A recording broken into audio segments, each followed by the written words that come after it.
Meus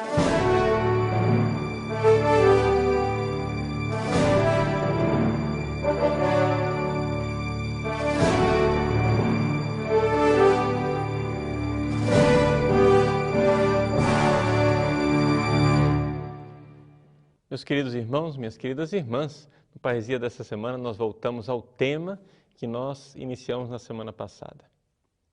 O que é que eu devo fazer para ir para o inferno? Na semana passada nós vimos 3 passos para ir para o inferno. O primeiro, o orgulho e a vaidade, que é o pecado original de Lúcifer. Sereis como deuses. E aqui, sendo como um Deus, eu quero ser original, eu quero ser o Criador do céu e da terra, não quero seguir documentos do magistério e nem pensamentos igual dos outros. O segundo passo é o passo de não mais temer a Deus, mas começar a temer a opinião dos outros. O que é que os outros pensam de mim? E então você vai nesse movimento vaidoso de querer agradar a plateia. Mas até aí, você é um pecador comum. Você é um pecador que ainda tem chance de se arrepender, porque o seu coração ainda não se endureceu. Existe um momento na história da caminhada de uma pessoa em que o coração dela se endurece e é neste coração duro que se encontra ali o material para a pessoa ser condenada ao inferno. Em que consiste isso? Trata-se do pecado contra o Espírito Santo. Jesus diz que o pecado contra o Espírito Santo é um pecado que não tem remissão. É um pecado que não tem perdão. Você vai dizer, mas, padre, como pode ser um pecado que não tem perdão? Se Deus é infinita misericórdia, Ele quer perdoar sempre. Sim, Deus quer perdoar sempre. Mas existem situações em que nós nos fechamos para o perdão de Deus. A comparação que o próprio Santo Tomás de Aquino faz, que é ele quem nos ensina, assim, de forma bem sistemática, o que é o pecado contra o Espírito Santo, a comparação que Santo Tomás faz é a comparação de um remédio que está aí à disposição do doente. Você imagine, vamos adaptar para os tempos modernos, imagine uma pessoa que está com uma infecção. E está ali à disposição dele uma série de antibióticos que ele pode tomar para se livrar dessa infecção. O médico quer ajudá-lo, os enfermeiros querem ajudá-lo, a família quer ajudá-lo, mas ele se nega a tomar o medicamento. Ele se recusa ao tratamento. Então, o que acontece? Aquela doença que em si era curável, tornou-se uma doença mortal, mortífera, fatal. Assim é o pecado contra o Espírito Santo. O pecado contra o Espírito Santo é um pecado onde a pessoa rejeita os remédios de Deus. Ou seja, a pessoa rejeita aquilo que levaria ela ao perdão. Veja só, se uma pessoa comete o adultério, ela não está pecando contra o Espírito Santo. Por quê?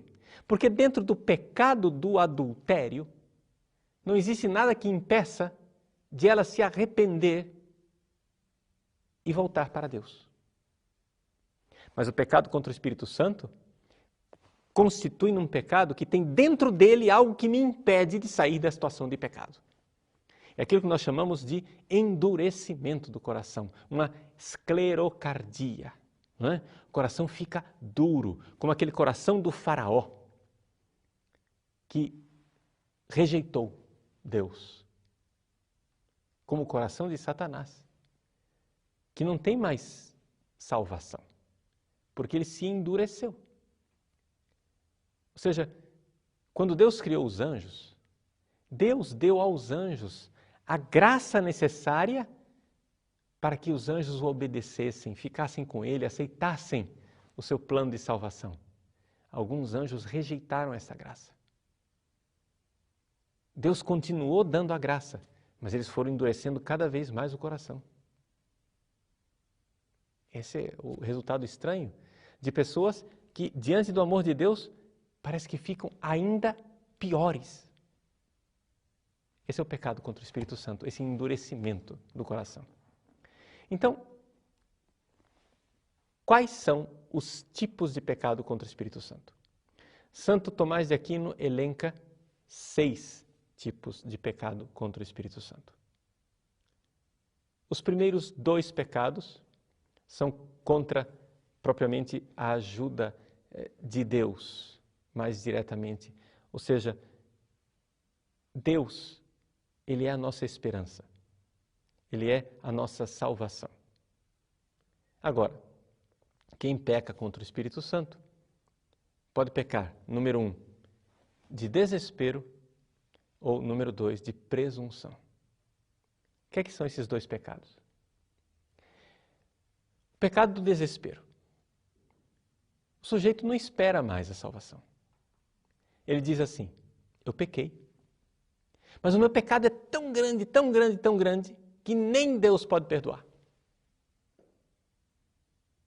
Talvez esse tenha sido o pecado de Judas. Talvez Judas tenha caído em si. E de fato o Evangelho nos dá sinais de que isso provavelmente aconteceu. Ele foi lá e tentou devolver as 30 moedas, mas já era inútil, era impossível devolvê-las. Ou seja, devolvê-las era possível, mas era impossível voltar atrás, o mal já estava feito. Ele já tinha entregue Jesus. Ele não podia mais entrar na máquina do tempo e voltar atrás. E isso fez com que ele se desesperasse. Ou seja, talvez Judas tenha olhado para o seu pecado como impossível de ser perdoado. E isso endureceu o seu coração. Isso fez com que ele caísse nesse terceiro passo do pecado contra o Espírito Santo. Ou seja, o pecado de quem diz, Deus já não pode mais me perdoar.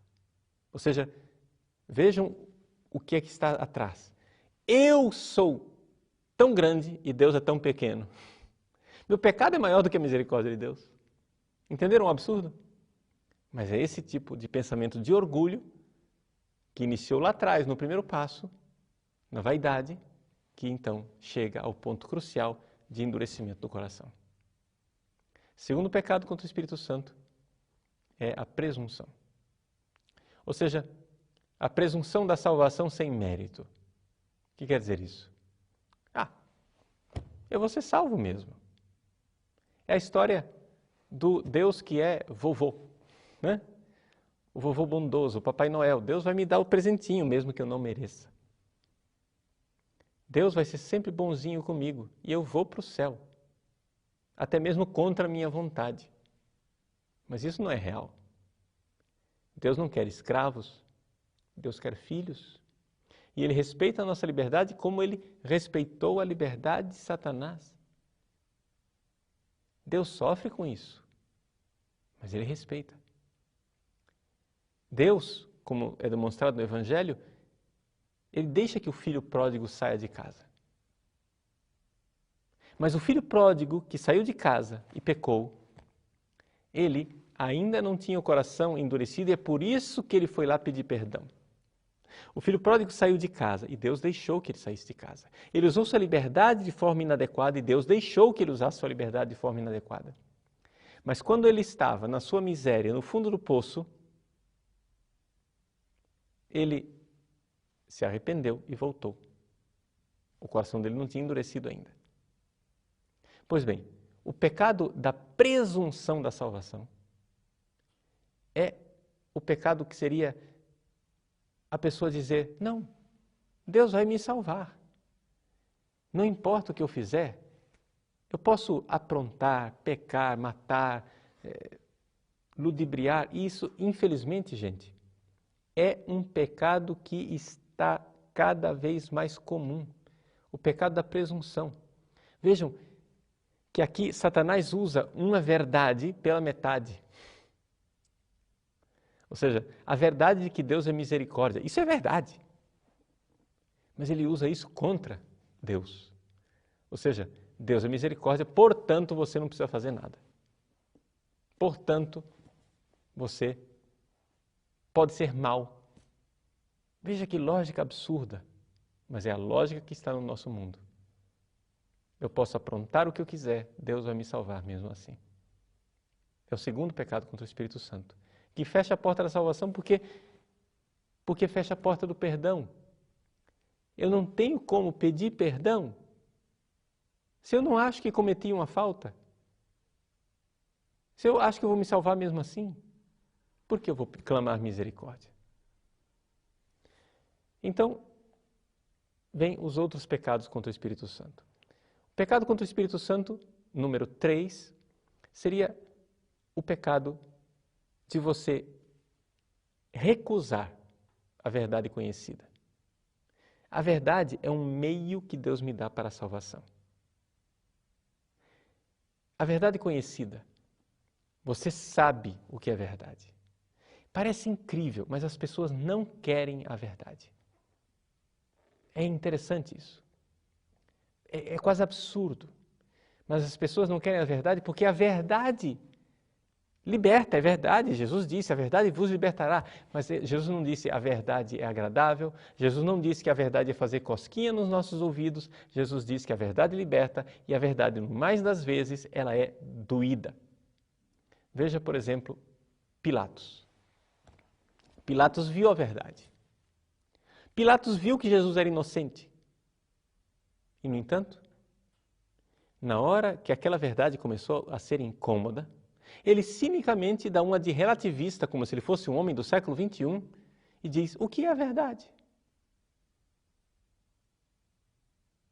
E então volta as costas para a verdade, que é Jesus, que é o fato de que ele é inocente, lava as mãos e peca com isso.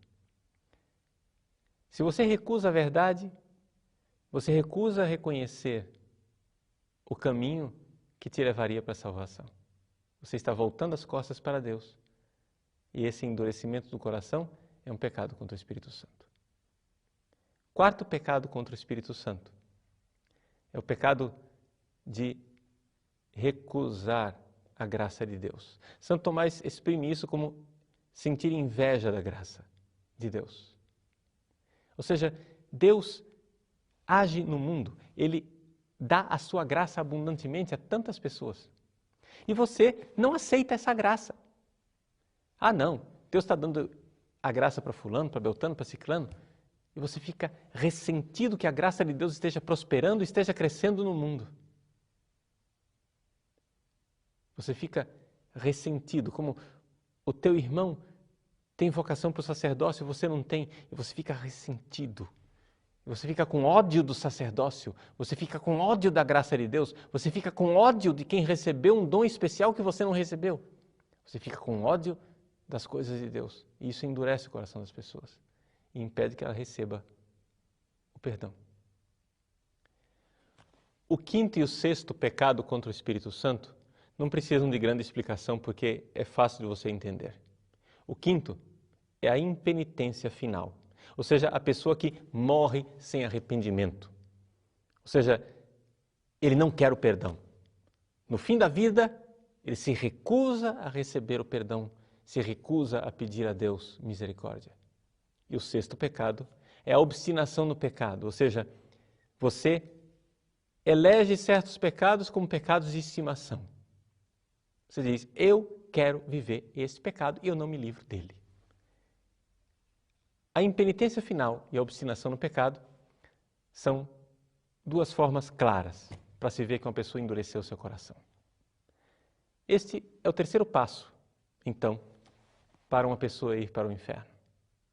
O coração fica endurecido. Vem a pergunta, Padre, é verdade que o pecado contra o Espírito Santo não tem perdão? Bom, Deus quer perdoar. Mas será que eu já cometi esse pecado, Padre? Se você está preocupado, se você já cometeu o pecado contra o Espírito Santo, é um sinal de que você não cometeu. Porque quem cometeu esse pecado está tão endurecido que não tem essa preocupação. Não está de joelhos pedindo perdão, como provavelmente você está. Continue essa atitude, chore seus pecados todos os dias e você tem a maior certeza de que você jamais pecará contra o Espírito Santo. Deus abençoe você.